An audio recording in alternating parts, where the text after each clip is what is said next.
ચાતકનું એક બચ્ચું હતું. શિયાળો પત્યો, ઉનાળો આવ્યો. એક દિવસ ગણીને કાઢે. તળાવ કે નદીનું પાણી એને ફાવે નહીં. વરસાદનું ફ્રેશ વોટર જોઈએ. એક આકાશમાં મીટ માંડીને જોયા કરે છે. 1 દિવસ, 2 દિવસ, 10 દિવસ, 25 દિવસ, 1, 2, 3, 4 મહિના પૂરા થવા આવ્યા અને એક વાદળ દેખાયું. ગરજ્યું. વરસશે, હમણાં જ વરસશે. બસ હવે એક ક્ષણ પણ નથી રહેવાતું એનાથી. અને સાચે જ એ વાદળ વરસ્યું. એણે ચાંચ ખોલી અને પાણી સીધું અંદર ઉતરી ગયું. જાણે એક નવું જીવન મળી ગયું. કૃતજ્ઞતાની અનિમેષ નજરે એ ચાતકનું બચ્ચું વાદળને જુએ છે, માણે છે, બસ જોયા જ કરે છે.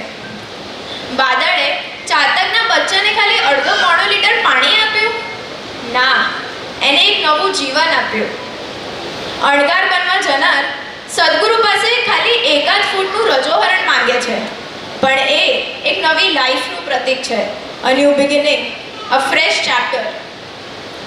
કલિકાલમાં ઘણા બધા ચાતકના બચ્ચાઓ છે. મોજ શોખ ભરી દુનિયામાં કેટલી બધી એવી ડિસ્ટ્રેક્શન્સ છે કે જેના લીધે આ ચાતકનું બચ્ચું ફંગોળાઈ રહ્યું છે, તડપી રહ્યું છે.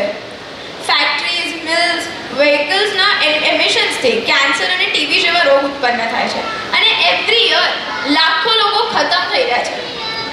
આવા સંસારમાં પણ સંયમ સર્જન કરે છે કલ્પનાતીત માનવીનું કે જેને કોઈ ફેક્ટરી જ નથી, કોઈ મિલ જ નથી, રૂમમાં એસી કે ફ્રિજ નથી.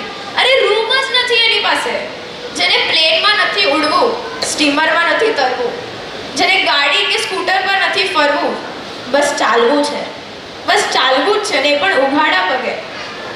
આવો ઇકો ફ્રેન્ડલી, સસ્ટેનેબલ અને નિસર્ગ અનુકૂળ જીવન જીવતો વર્તમાન કાળનો આ વિસ્મયકારી માનવી એટલે જય શ્રમણ.